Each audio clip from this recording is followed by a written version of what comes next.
نبی کریم صلی اللہ علیہ وسلم فرماتے ہیں کہ ایک صحابی حضور کی بارگاہ میں آیا، عرض کی یا رسول اللہ صلی اللہ علیہ وسلم پریشان رہتا ہوں اپنی آخرت کے لیے، اور یہ بھی بڑا اللہ کا فضل ہے کہ کوئی آخرت کے لیے پریشان ہو۔ حضور میں اپنی آخرت کے لیے بڑی پریشانی میں رہتا ہوں، کوئی ایسی بات بتا دیں کہ رب مجھے نجات عطا کر دے۔ تو نبی پاک صلی اللہ تعالی علیہ وسلم نے ایک ہی بات ارشاد فرمائی، فرمایا تم اپنے رب کے ساتھ بددیانتی نہ کرنا، اللہ تجھے نجات عطا کر دے گا۔ عرض کی یا رسول اللہ صلی اللہ علیہ وسلم اللہ کے ساتھ بددیانتی اور خیانت کیا ہے؟ لوگوں کے ساتھ تو معاملہ سمجھ میں آتا ہے کہ کسی نے کوئی رقم رکھوائی، کوئی ڈیوٹی دی، کوئی ذمہ لگایا، پورا نہ کیا تو بددیانتی ہو گئی۔ اللہ کے ساتھ بددیانتی کا معنی کیا ہے؟ تو نبی پاک صلی اللہ علیہ وسلم فرمانے لگے وہ کام جو تمہیں خالص اپنے رب کی رضا کے لیے کرنے چاہیے تھے، ان کاموں میں اگر تم نے نیت کر لی نا کہ لوگ بھی دیکھ لے، غیر کا بھی تم نے ارادہ کر لیا، حکم دیا تھا اللہ رسول نے، کرنے تھے اللہ رسول کے لیے، اور جب تم نے ارادہ کر لیا نا کہ ذرا لوگوں کو بھی پتہ چل جائے میں نمازی ہوں، تہجد گزار ہوں، قاری قرآن ہوں، عامل بالسنہ ہوں، شریعت اسلامیہ کا پابند ہوں، جب تم نے یہ والا ذہن بنا لیا نا تو پھر تم نے اپنے رب کے ساتھ بددیانتی کی، تم نے خیانت کی، پھر تم نے ٹھیک نہیں کیا۔ جب تم نے یہ ذہن بنا لیا کہ لوگوں کو پتہ چل جائے۔ حضرت شاہ منصور رحمۃ اللہ علیہ فرماتے ہیں کہ میرا ایک شخص سے بڑا قریبی تعلق تھا اور میں اسے بڑا نیک سمجھتا تھا، اور اچھے الفاظ میں اس کا لوگوں کے ہاں ذکر تھا، لوگ اسے نیک ہی سمجھتے تھے، لیکن مجھے کسی نے بتایا کہ وہ بہت ہی زیادہ بیمار ہے۔ میں تیمارداری کرنے گیا، میں نے اسے جا کے دیکھا تو بڑی اذیت میں تھا۔ میں نے کہا کیا ہوا؟ کہنے لگا حضور اپنے گناہوں کی پاداش میں ہوں۔ میں نے کہا تو بڑا نیک تھا۔ کہنے لگا حضرت جی میرا منصب نیکی کا تھا،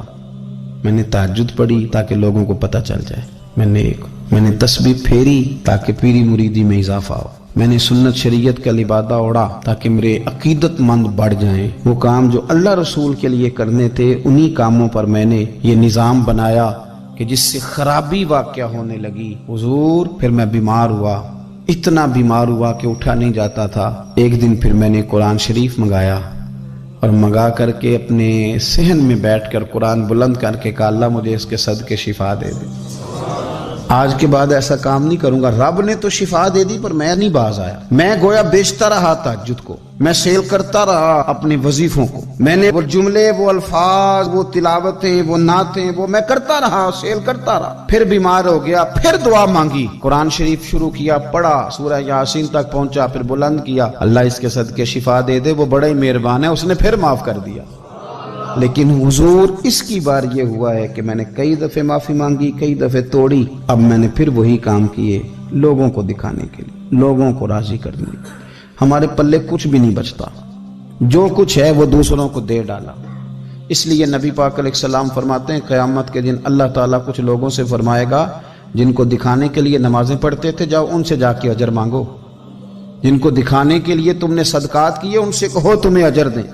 جن کو دکھانے کے لیے تم نے روزے رکھے ان سے کہو تمہیں اجر دے۔ وہ جو تم نے لبادے اوڑے نا اور بڑا کچھ تم بنے کہ میں داڑھی والا، میں پگڑی والا، میں جبے والا، جن کو دکھانے کے لیے کیا جاؤ جا کے ان سے اجر لو،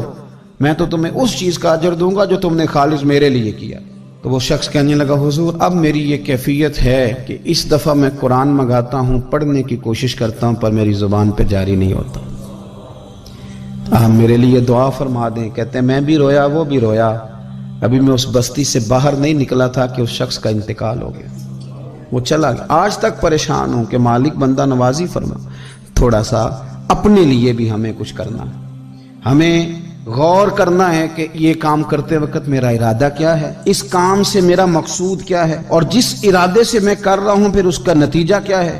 اگر اسی طرح الجھ گئے، میں کہتا ہوں کہ ہم نے دعوتیں ولیمے بھی کھائے اور ہم منگنی میں بھی گئے اور ہم بارات میں بھی گئے اور ہم جناب سیاسی میٹنگ میں بھی گئے، کس لیے کہ دنیا داری ٹھیک رہے، یہ سارے کام دنیا کے لیے کر لیے تھے تو اب نمازیں تو نہ دنیا داری کے لیے پڑھیں،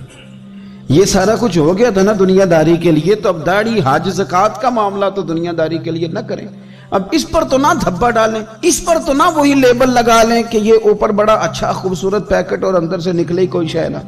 خرابی ہو جائے اور صبح قیامت جب راز کھلیں تو پھر ہم سے چھپنے کو جگہ ہی نہ مل سکے۔ نبی کریم صلی اللہ تعالی علیہ وسلم نے ہماری تربیت فرمائی، حضور فرمانے لگے مخلص ہو کے عمل کرنا، اگر تھوڑا بھی ہوا تو تمہیں کفایت کر جائے گا۔ حضرت